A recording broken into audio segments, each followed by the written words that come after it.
guys, welcome back to Unleashed. We are so glad you are here. It is the 22nd of April today, and boy, it's been a beautiful, beautiful day here in central Indiana today. And I was outside. We had to get some work done at the house, getting a new back door put on, and squirrels were out like everywhere. And if you guys have been listening, a couple of weeks ago, Eric was talking here in the studio about he's having a problem with these squirrels like chewing on his wires in his car. And he said, man, if you've got any solutions. So I went on my Facebook and I made a post about, these squirrel resolutions. What can we do to resolve these problems? And it kind of blew up. And so, Eric, I sent those responses to you. Yes. So what did you hear? Okay, so we have, is it Jesse Rui? I don't have it in front of me, but I'm trusting you. Okay. His suggestion is a mixture of water and hot sauce with a few drops of dish soap. Spray around different areas. John Potus, his wasn't quite as helpful, but it was step one, build a garage. Hey-o. Right.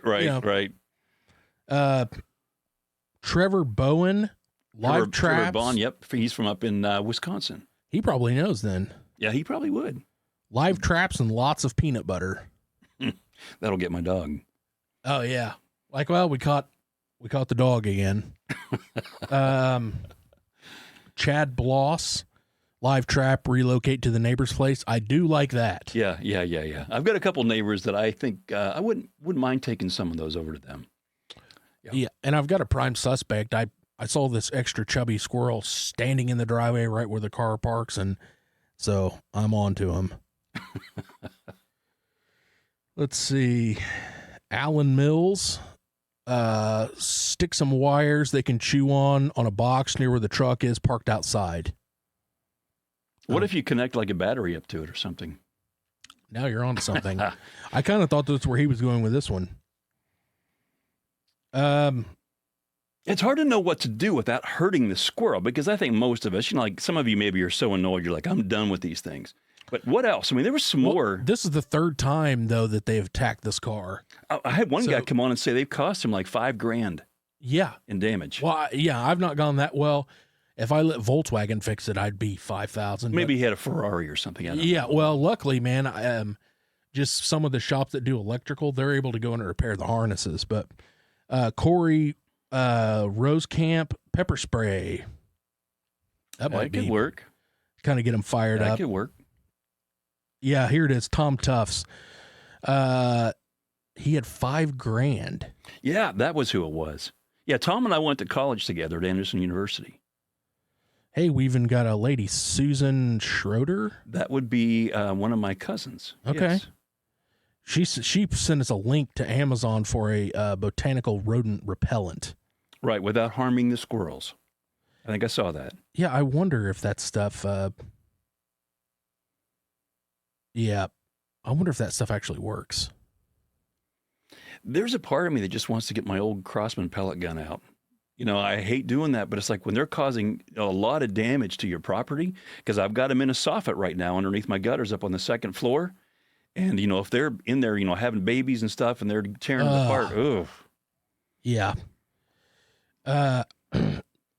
There's a lot of good comments. So also, and I won't read all the comments, but a shout out also to Danny Dodge, Rick Bramwell, and Kirk Miller. They also sent in some helpful comments. Yeah, Danny's a great guy. Danny is an amazing videographer. He's out in Colorado. And I bet a lot of you, if you've watched a lot of different commercials or outdoor type things, you've seen his work. He's amazing. Kirk Miller, Elizabeth Hurt, Steve Norris, all those. I think I've covered them all. Yeah, there were a number. I've got a couple of different websites. I only sent you the one from my my leads. I only sent you from one of the pages. But yeah, that was plenty. Yeah. Well, so thanks, and we're gonna start implementing several of these and see what we can do. Yeah, we'll try to come up with some fun stuff like this. We can start putting out there on Facebook to get you guys involved, and maybe some of these solutions we can be coming back and just kind of talk about what you said, and it'll be kind of fun. Yeah, we'll see what we can do. Yeah, send us your problems and what you'd like answered. Maybe that'd be a great thing, and we can put it out there. Absolutely. And if you're lucky, it's something that Brent and I may know how to address. So we'll and see. if we don't, we can certainly try to find out. You can go to Yeah. podcast at unleashed .men. Yeah. Carry on. I'm going to have whoever this come in. Carry on, my wayward son. Hey, anyhow, yeah, it's a beautiful day today.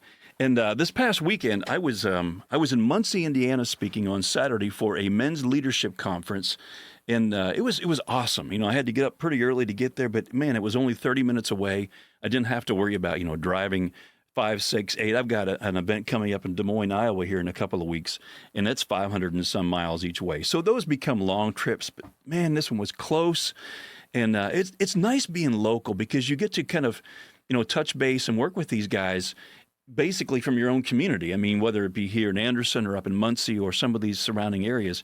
And they do a lot. This Men Leading Men, they do a lot of great stuff up there. They're helping, the homeless, and they're feeding so many people. But it was great. I got done speaking maybe after about an hour and 10 minutes, and we took a break. And then we came back with a panel of 3 local businessmen who talked about, their businesses. They talked about how they live out the scriptures, at their job, through their work, their motto, their work ethic, how they handle their employees. I mean, it was really, really powerful. And also, we have some of we have Unleashed Plus. I mean, those of you that are listening to this, you're getting this for free. You know that. But if you go on to the unleashed.men website, you'll see there's more. We have the Unleashed Plus, which is a subscription website. It's $9.99 a month. And but if you sign up for the year, it's less than that, and it comes out to $99 for the year. And right now, if you do sign up for the year, you get a free Unleashed T-shirt that we have, and they're awesome. They don't shrink.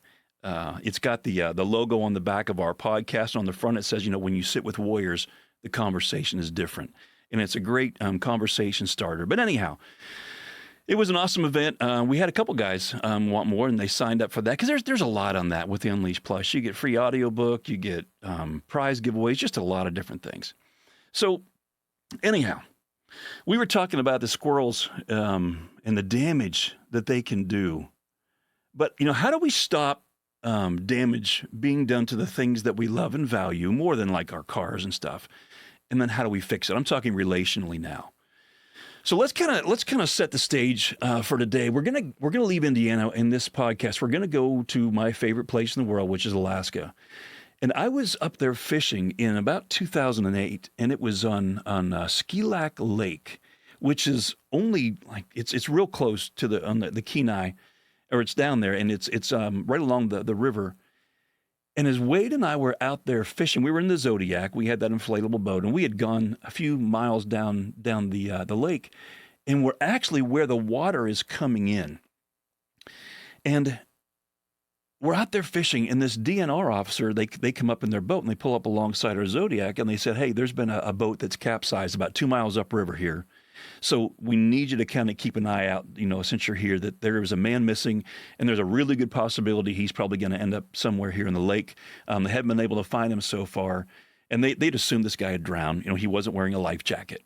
They said he was kind of a larger man, and they had like a river boat. And if you've ever seen these river boats, they're pretty spooky. I mean, they're really neat, but man, if you get one end of that down in the water in a wave, you're going to go under. They're pretty tough to handle sometimes, especially in a little more of a rapids water. And the section they had been in had been a little more rough water. But anyhow, the guy wasn't wearing a life jacket. I think he was in his mid-50s.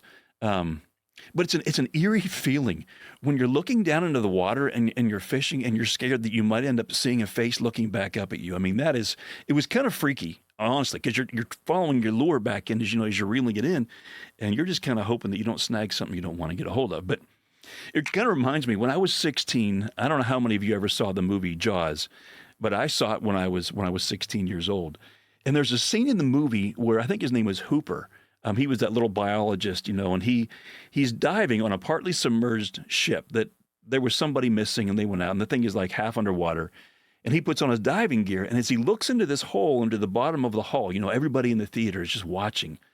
This head comes bobbing out, and it scared everybody to death. Everybody jumps in the movie. And that was kind of like in the back of my mind, while when I'm fishing up here. But there was a newspaper clip. I started looking for this stuff earlier today, and I found a newspaper clip. I thought, I wonder if there was anything written about that day and that they ever found the guy or whatever. And here it is. It's from Cooper Landing, which is on down the Kenai. It says Alaska State troopers say a body they recovered from the Kenai River on Thursday evening belongs to a man who fell out of a boat and drowned late last month. Anchorage resident, and then it says his name, we won't say, age 56, disappeared into the river near Jim's Landing the afternoon of June 28th after his boat hit a rock and tossed him into the water, troopers said. His body was found Thursday evening in the river near where it enters Ski Lac Lake, and the state medical examiner today confirmed that this man had drowned. And then it goes on to say he was not wearing a life jacket when he fell into the river. And another passenger in the boat made it safely to the shore, it said. It goes on to say that the man had on hip waders, but again, no life jacket. They keep saying that. Well, after my near drowning incident that I talked about in one of our earlier episodes, probably one of the first 3 or 4 episodes we did, I was in a fishing hole back in northwestern Pennsylvania. I think it was in 2003.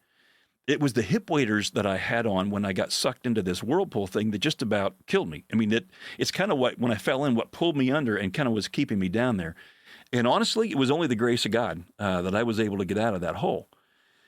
But like I've said before, Alaska will swallow you whole on the count of one if you make a mistake. Nature in Alaska, I mean, it can be really unforgiving in that environment. So, choosing to not wear a life jacket, that's the thing that ended up taking his life. Well, going back to the movie Jaws, some of you can probably remember that crusty old captain. His name was Quint, I think was his name. And he was the captain of the ship that is hired to go after this massive great white that's been killing people off that Jersey beach. And one of the most chilling scenes in that movie is, they're down in the bow of the ship, and it's nighttime, and it's kind of eerie, and the boat's just kind of rocking. I've done that before. I've been down, spent many nights in a boat out on the ocean. And they're sharing kind of like their scars and what they're coming from. This one came from a thrasher shark, and they're doing all these things.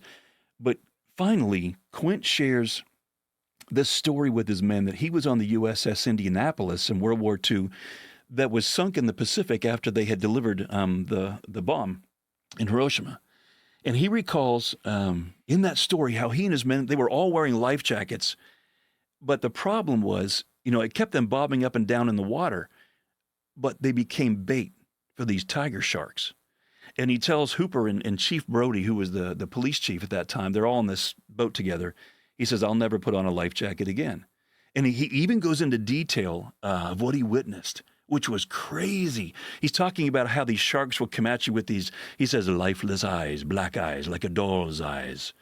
And it was Quint's hate for these sharks that honestly ended up driving him to his own death, trying to get back at these ones that killed so many of his friends.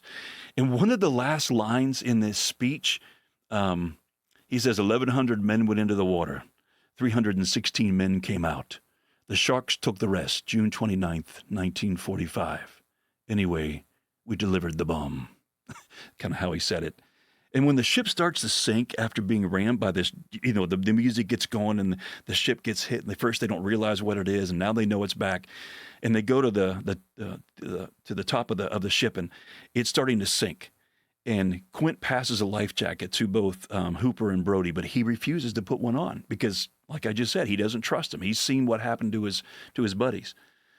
So, strange way to set this up, but what I want to talk about today is that thing that's below the surface that can haunt us and that can make us feel like we're drowning.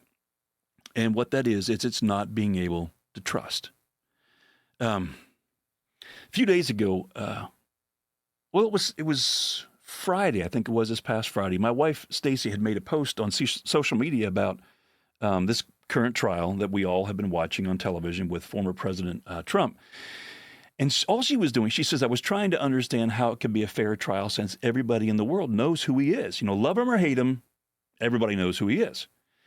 So she also added in that post that she didn't want anyone sharing their politically motivated opinions, but to simply, ask how this could be a fair trial, being an unbiased trial, given how it's on every single news media outlet, newspaper, social media, everything. And there's no doubt that, obviously, former President Trump is a very, controversial, colorful figure. and just about everybody's got an opinion about him. And it's those strong opinions that drove some who posted on her wall to add a few political elements, which kind of started this avalanche of others kind of chiming in. And after requesting for that not to happen, she felt like her request had been ignored, or another way of saying it is that trust had been broken because she had asked for it not to happen. And of course, sometimes those things happen. So that was on Friday. Well, Saturday morning, I get up early to leave to go to Muncie for this Men Leading Men conference. And she gets up early because she didn't want me to be alone. It's about 5:40 or something in the morning. She's down on the couch, and I go to give her a kiss goodbye. And I could tell something was kind of bugging her. So I leaned over to give her a hug. It was probably around 6. And I could tell, I could see it. Something was wrong. And she just looked at me and she says, "I'll tell you what's up later." Honestly, I thought it was like something I had done. What did I forget to do? What is it? So some of you can remember when I had Stacy on here and she shared her story. She was abandoned at the age of 8 as a little girl. And trust was something that was broken at a really early age for her.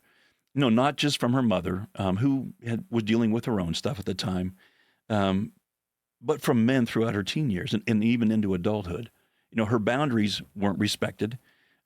She was actually, and she shared this, so it's nothing that I can't say, she was sexually assaulted on a couple different occasions.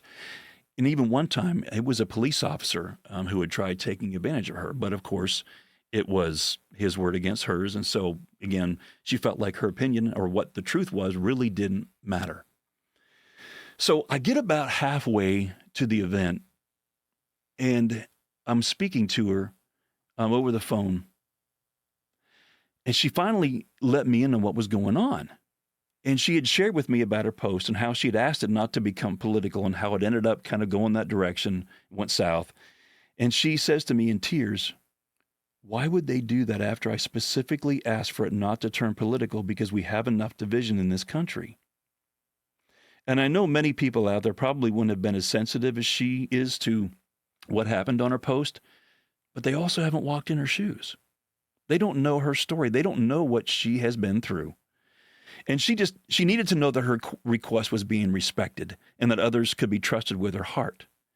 And it's just like, telling, a man no, some of you ladies out there listening to this, when he tries to sexually come on to you, and no means no. And so that's what she was, I guess, expecting when you request something, that she would think that people would honor that and not go down that path.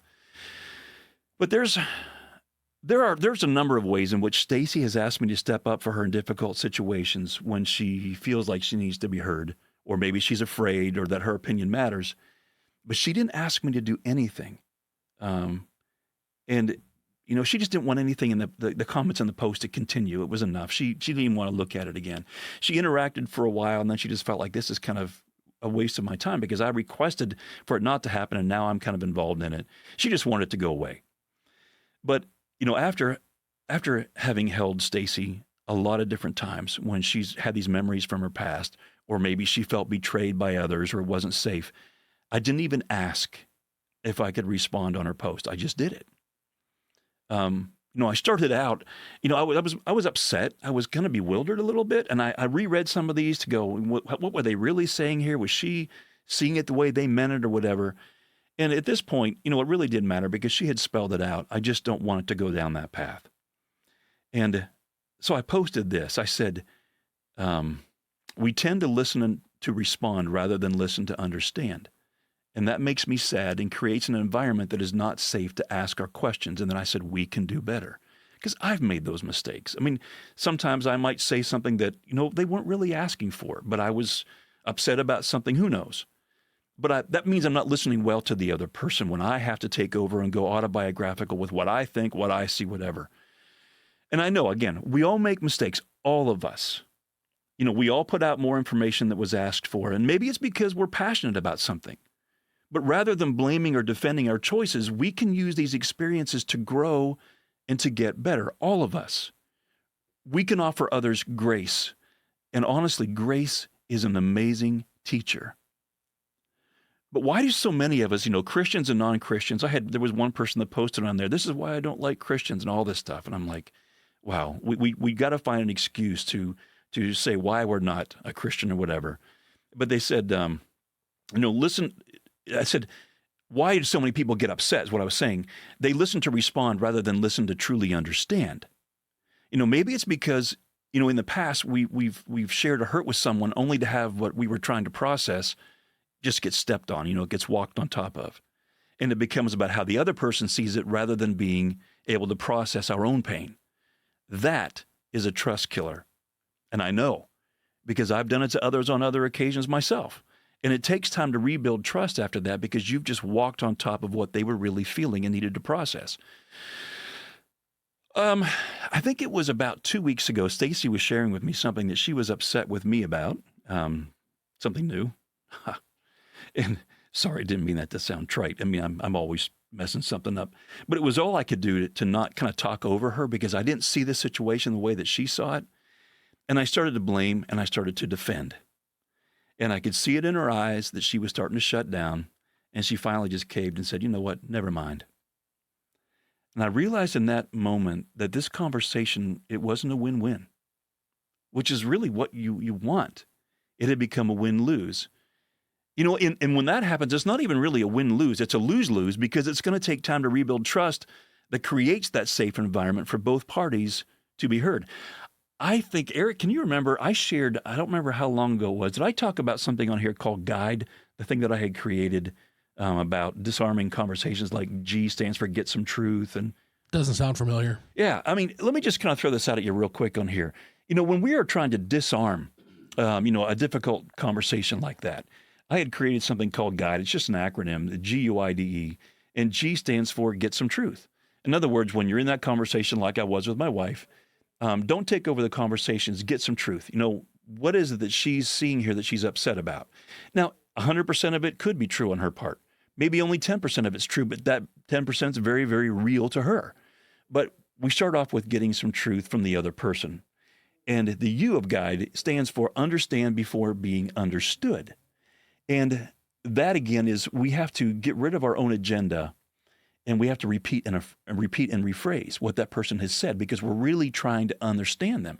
Because by repeating and rephrasing, sometimes what's happening is I might have misunderstood what they were saying, so I'm having them say it again so I can fully understand it.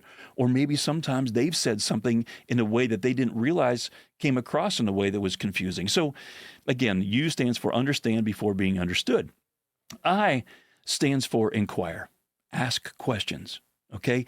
And do it without an agenda, because as soon as you begin to ask questions and you have an agenda to try to prove you're right or to fix the other person, they smell it, they see through it, and they're going to be done.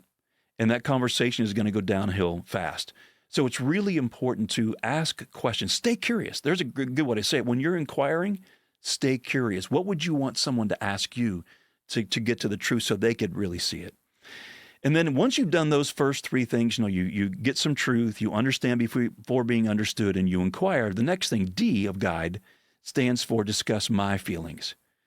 Because now if I've done what I should be doing, which is listening well, getting into your world, understanding why, now I can discuss my feelings, why it made me feel this way, how I see the situation.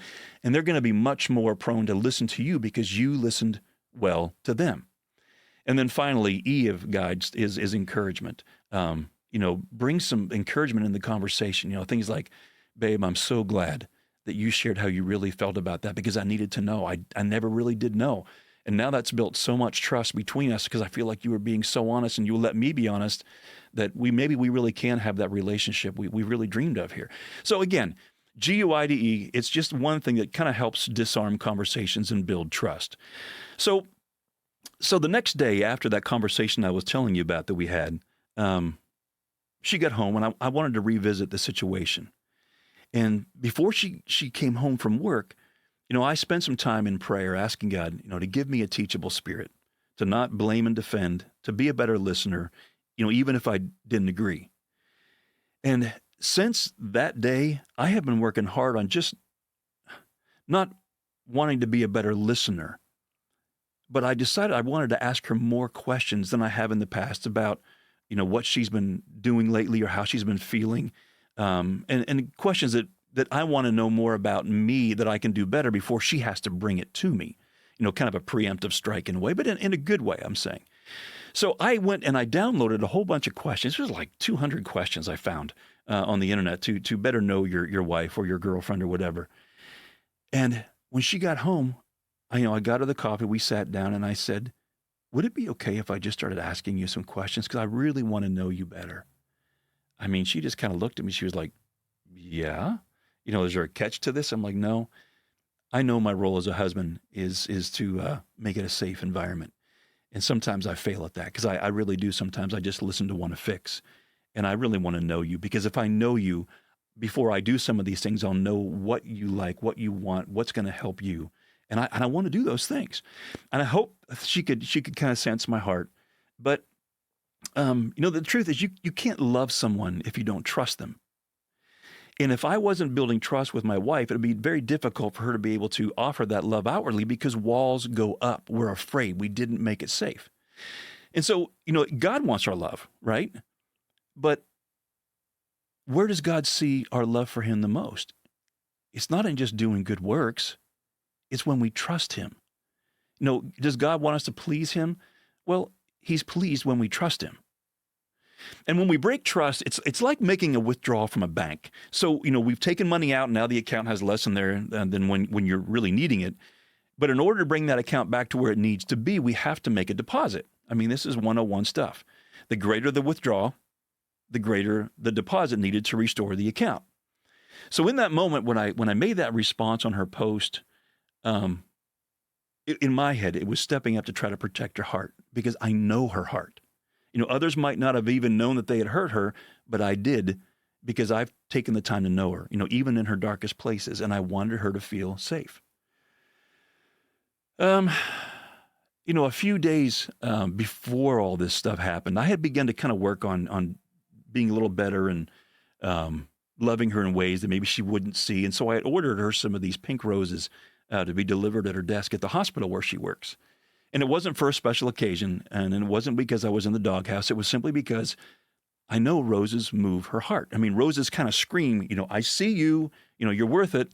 And of course, the other women in the office love it too when they see it. But what's kind of funny is that her coworkers and even a doctor there at the office thought that I must have been in the doghouse, or else why would he be sending flowers? It's almost like people sometimes think we have to buy our way out of a bad situation, like trying to buy God's love by behaving in a way that we think is going to please him. God would much rather us trust him than trying to please him. Like I said, trusting him is what pleases him. So the speed of trust, there's a great book. It came out years ago. It was Covey, I think, is who did that book, but it's called The Speed of Trust. Highly recommended if you're looking for a book to read. It's a little long, got a lot of information, but it will change your life. It really will, because the speed of trust, when we take those withdrawals that we have made and we make sincere, heartfelt, deep deposits of trust, everything begins to look different. Our relationships change with our kids, with our spouse, with our friends, with our coworkers. One of the things those guys in Muncie talked about, this panel that they had going on there were these three business owners they had talking, and one of the things they talked about was, you will get out of your employees what you invest into them, offering them grace, holding them capable, but living what you say and treating them with value. And some of these guys, have hired, former felons as well, because they're going, what, these guys need to be invested in. And that builds trust. And he said, honestly, some of those guys, because I have put my trust in them and I've raised them up by getting into their world, it's made some of the best employees I've ever had.